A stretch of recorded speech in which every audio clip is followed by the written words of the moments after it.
The best places can be hard to reach. That doesn't stop world-leading golfers teeing off in locations far and wide. Nor does it stop bank branches on opposite sides.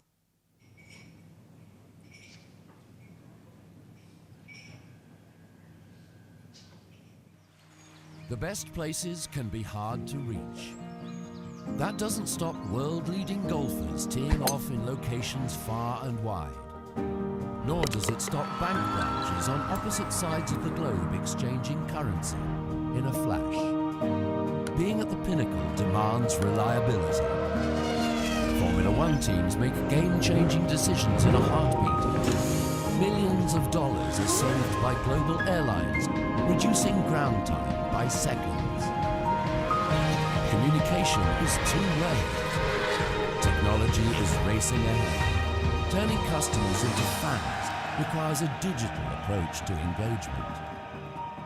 At Tata Communications, we work with the most innovative sports on the planet. Overcoming challenges with the same spirit we apply to all industries. That's why we're trusted to win. Thank you. Good morning. Thanks for having me here today. I think I need to click. We keep going with the cinema.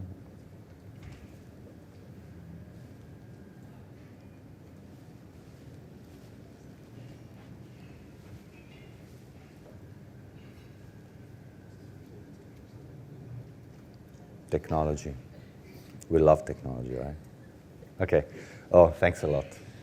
Okay, so I started with the video because I work for Tata Communications, one of the company belonging to the Tata Group. I'm not going to stay on stage. It's okay. And so people sometimes ask me, oh, can I get a discount on a Jaguar or Land Rover? Or, oh, do you sell steel?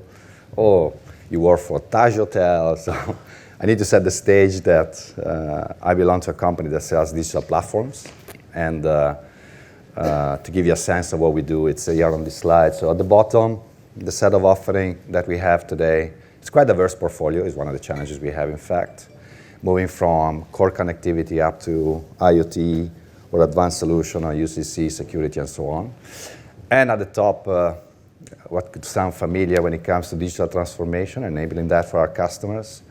Usual scenarios, I'm sure that you have seen something similar in previous presentations or from other vendors. So what I'm going to cover today is a topic related to enablement. And interesting enough, Axel before me just talked about sales managers. So we didn't sync up before this day today, and he just mentioned how important is the role being the transmission somehow between strategy and execution. So I'm going to cover three things. I'm going to cover, first of all, what is the most common expectation for sales management?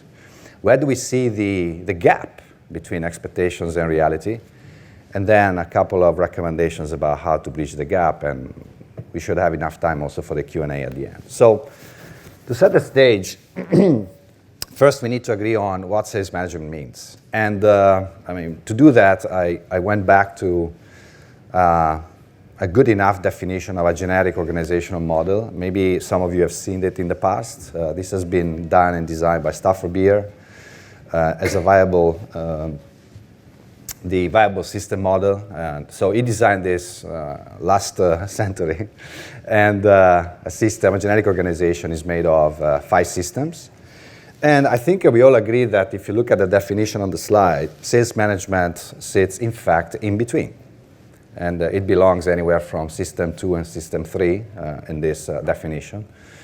And this was really, if you look at how it is defined there, it's really consistent with how sales management was performed as a function in the last century. And at the end of the day, it was all about selling and selling more. And that was the focus, and still is.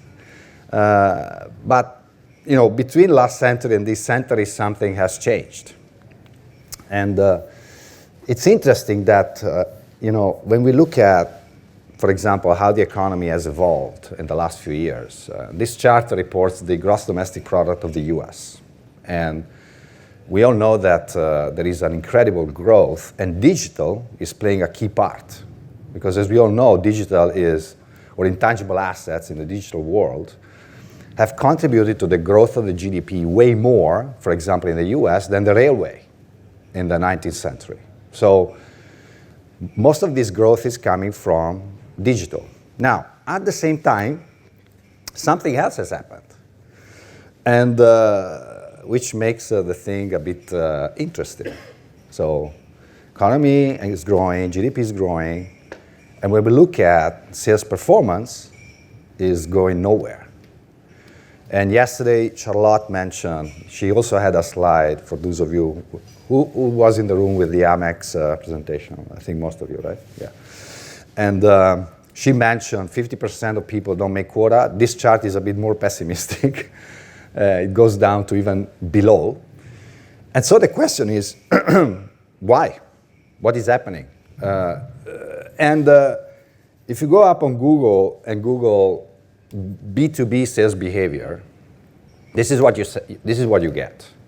By the way, some of these numbers also Charlotte had, but there are really common, statistics out there pitching a market that has really changed. Things like, average number of decision makers today is 5, and it is rapidly growing to 10. So now you imagine a guy that has to sell to 10 guys instead of 1 guy, right? And the impact on productivity. As well as, half of the decision when it comes to buying is done before the customer even have a conversation with the supplier.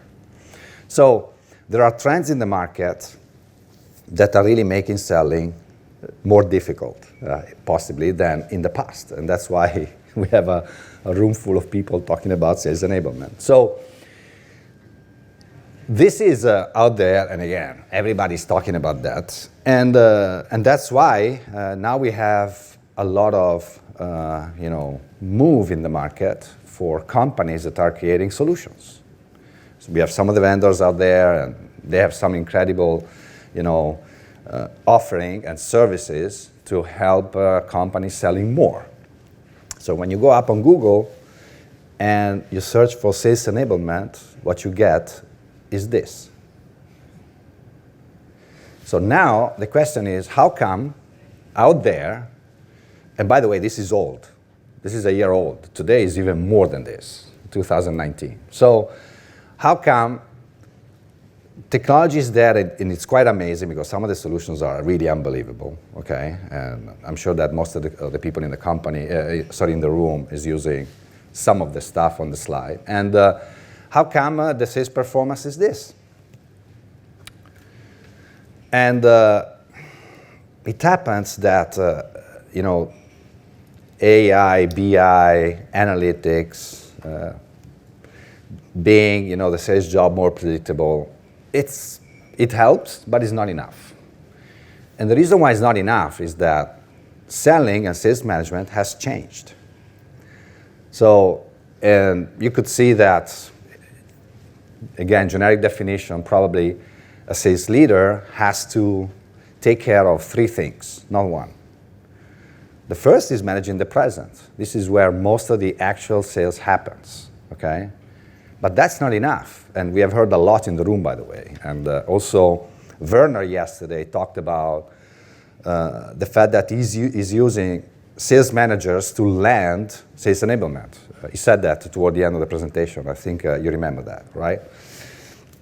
So it's not only about managing the present, sales, forecasting, account planning, but it's also about creating the future, which is about transformation. And we have heard beforehand what transformation means.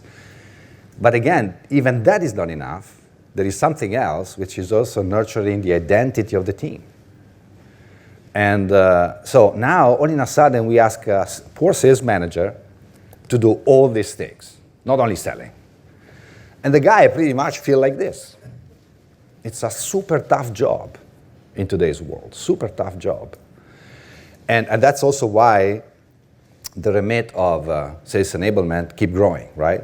Because these guys keep, facing a lot of challenges, and therefore they need more help and more help and more help. So the reality is that there is an expectation toward these guys, and there is an actual performance, and clearly the actual performance, if you think about the chart I had beforehand, is not there today, on average.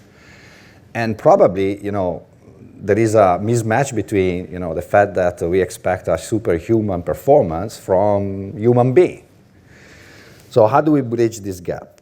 I have 3 slides on this, and across the 3 elements I've shared, there are a few things that probably we could think about, you could think about, and obviously also after the event, happy to get any other feedback.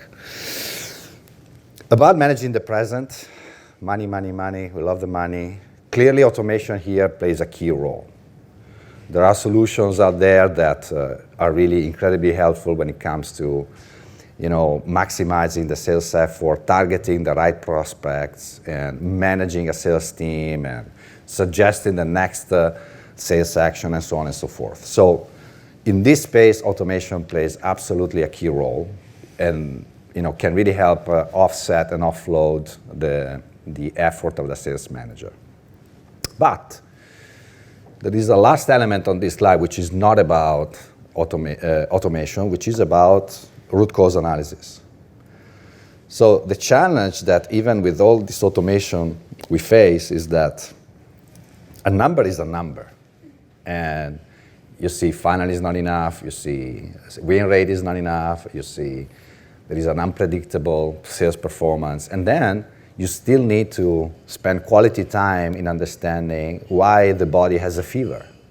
And the answer is not, probably there are several answers to the question. And but if you don't socialize and get to a point where you agree on the root cause, probably you're not in a good place to improve the sales performance. So that is still something that has to happen. About creating the future, this is about, we heard about transformation, change management. By the way, you cannot manage the change. Sorry, that's BS, a French word, accent. And today you can, the best thing you can do is to lead with the change, endorse the change. You don't manage the change. Forget it. The change happens, whether you like it or not. And you don't manage it. You don't control it. And it keeps evolving. So a lot has to happen here. Automation, again, helps, but that's not enough. Bring people to the office. This is an interesting one. It was up on Harvard Business Review a year ago. They made a study. That all this, we were just talking about a person here which is home-based. Okay, we were just talking about that. They made a study that out of the fact that over a third of the workforce today is remote, what's happening is that remote workers are more likely to be disengaged when it comes to transformation. Now, what's happening now is that even large corporations, take Cisco, take HP, they are pulling back people in the office. They are going the other way around because it's not enough to communicate remotely. You need to breathe the air, and you need to keep communicating to people. And so this is quite interesting because it's kind of reversing the trend that has happened in the last 20 years. The other thing is focus on the edge. What it means is the change happens out there, the glass tower has no idea. So if you want to really create the future for the team, you need to be super attentive to what's happening in the market, what's happening, with our customers, what's happening with your competitors. From that perspective, it's super interesting to see how some leaders are spending their time. I spent over 2 decades working for Microsoft. Satya Nadella is the CEO since a few years now. I remember the previous CEOs, whenever they were visiting any organization around the globe, any operation, typically they had quite a standard agenda, and as part of the agenda, they were meeting, Bank of America in the US, or Daimler Chrysler in Daimler now in Germany, or BT here in the UK. Satya does nothing of that. Whenever Satya visits an operation, you know how he spends his time? He does 2 things: incubators, startups. Why? Because he knows that the next competitor is going to come from there. The next competitor is not visible today from Microsoft is going to come from there. It's going to come from the edge. And it's not going to be up on an analyst report. It's not going to be up on the news until it's too late. That's how he spends his time. He focuses himself on the edge. Last thing about creating the future is about jobs. The beauty of automation is that we'll make some of us irrelevant. Some of us will go on vacation, we'll still make money. But clearly there is anxiety in the system because some jobs will disappear. There are even statistics, and this is from a Deloitte study, 35% of UK jobs will disappear in the next 20 years. That's a big number. But the fact is that there will be other jobs. And we better approach this topic proactively with our sales team instead of hiding ourselves behind the finger that things will not happen. And the good news is that, things will happen, there will still be a role. And I'm going to show you a video which I think summarizes very well in this digital world what's going to happen to us as individuals, performing in this world. If you can roll the video.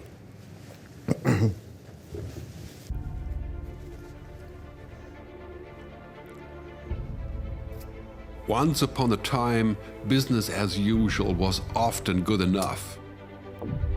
No more. Where we are going, good enough is dead. In a world where everything is connected, where everything is equally excellent, where performance is reaching perfection, there's only one space left to innovate in: you. Right now, you are a central point in the raging tornado of change fueled by digitization, mobilization, augmentation, disintermediation, automation. Well, the list goes on. Science fiction is becoming science fact. Think about self-driving cars or computers that can learn and think. The way we work will never be the same. The skills we need will be dramatically different. Winning or losing are now happening faster than ever before. So what's your response? How will you discover new opportunities in one of the most transformational times in human history? Are you driving change, or are you being driven by it? Disruption has become the new normal. With change, it's always gradually, then suddenly, things really have stopped happening gradually. This change is exponential. Everything that used to be dumb and disconnected is now wired and intelligent. Cars, cities, ports, farms, even our bodies will be wired with sensors and will talk to each other. These game changers are also combinatorial. They amplify each other, creating a perfect storm of change. Quantum computing fuels big data. The Internet of Things fuels artificial intelligence and deep learning, which fuels robotics. However, anything that cannot be digitized or automated will become extremely valuable. Human-only traits such as creativity, imagination, intuition, emotion, and ethics will be even more important in the future, because machines are very good at simulating, but not at being. Yes, robots and software will do some of our work, but this will allow us to focus on things that cannot be automated.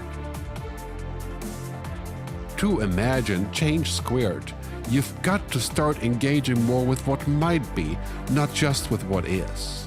Immerse yourself in the immediate future, 5 to 7 years out from today.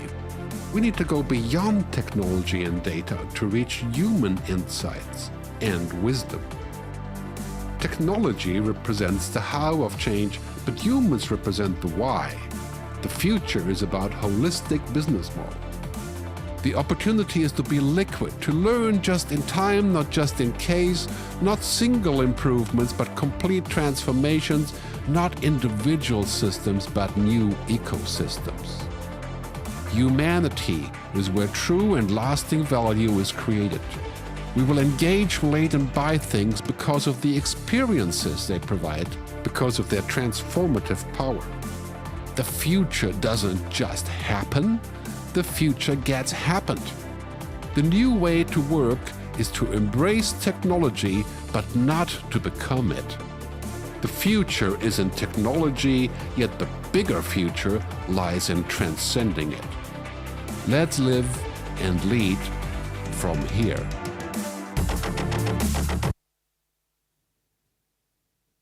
Quite interesting, huh?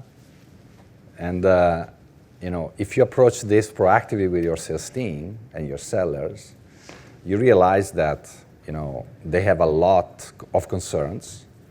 Somebody said, "Oh, pressure. One of the consequences of pressure is that people stop learning." It's very true.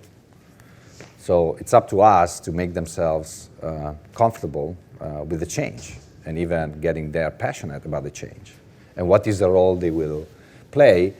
And this is the last slide, which is in fact all about the team, is few things that sales managers need to master moving forward. One is diversity.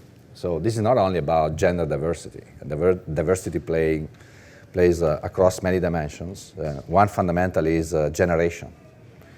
If you deal with a seller which is a baby boomer, if you have any experience, it's very different than dealing with a seller that is a millennial. A millennial has a different set of values, consume things in a different way, and learn in a different way. So from a sales enablement standpoint, the diversity is a key richness that you want to have in a team. Otherwise, you will not be equipped to deal with the diversity of the world outside. So diversity is a key thing. One very tactical thing, kill succession plans, is the most useless exercise I've done in my life. I don't know your experience. I've never had anybody on my slate taking my job, ever.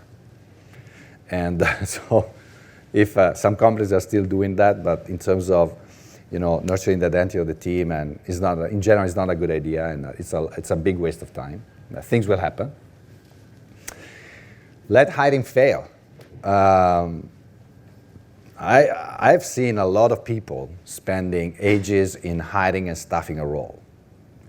And it takes them 6 months, 9 months. Finally, they find the perfect match. By the time they find the perfect match, the context has changed already. The hire is not the ideal hire anymore, because things happen very fast.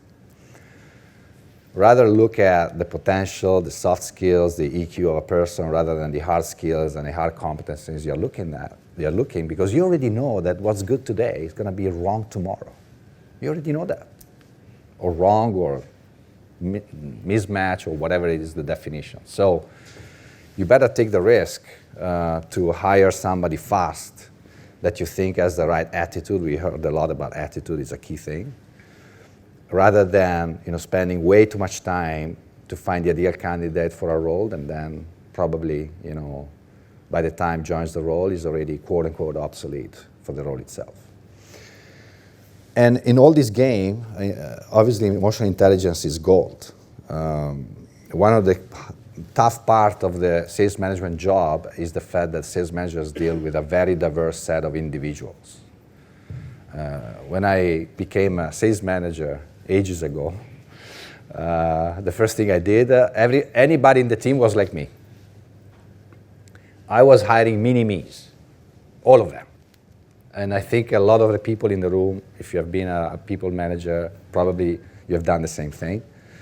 And it took me some time to understand, how to deal with the diversity by design and seek for that. And but obviously it's tougher, because if you deal with mini you know how to do it. If you deal with people very different than you are, you don't necessarily know how to do it, and you need to learn it. So, but out of that, you get sales managers that are really equipped to deal with today's challenges. And with that, there is one least common denominator across everything I said.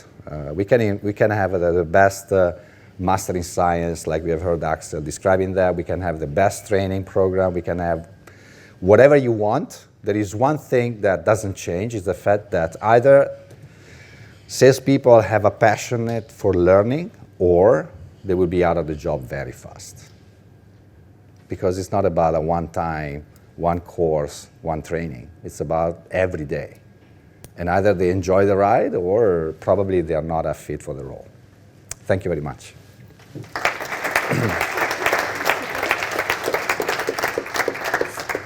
Any questions from the room? I put it back on the stage. Yes. Questions? Obviously, the videos blew you all away. Anything unexpected? Anything you disagree with, by the way? I did have one question. Please. You talked on one of the slides right at the beginning, you actually put on the slide, quota equals expected sales performance. Why expected? And what do you mean by that? Because taking you back to that slide, you showed the GDP increasing. Yes. And no, thanks. I should have covered that, by the way. I didn't mention. So quota is nothing else than an expected sales performance, right? You set a target, you expect the target to be achieved. It's an expectation that gets cascaded to a sales team.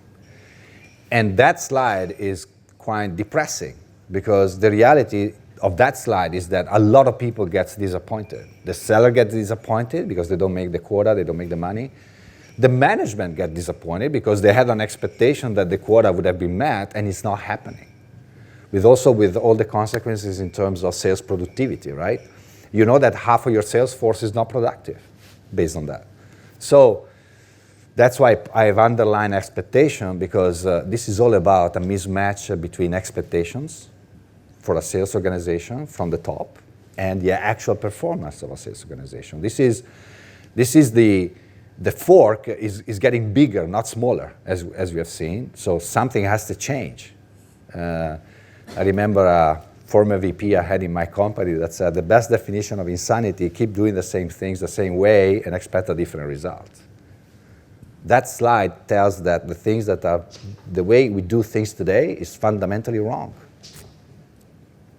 And if there is one thing for this room, I think is, we have heard a lot of best practices, but maybe not enough, and that's true for me, myself included. So I'm not, I need to blame myself first and foremost, but maybe not enough focus on what has to change in order to get back to matching expectations for a sales organization. Something has to change. I haven't found it yet. Please. Can I just add to that? Just because I heard something yesterday at an event I was at, which spoke about leaders shouldn't set expectations, they should set the standard. Because if you set expectations and your salespeople don't reach it, you're disappointed. Whereas if you set the standard and they don't reach it, then they're the ones who feel the disappointment. So it was just interesting hearing the difference between just the language that you use. No, it's a very good point. And there is no doubt that that chart also tells another story about, are the expectations the right expectations? Or should the standard be a different one? Absolutely. Thank you very much. Have a good day. Thank you.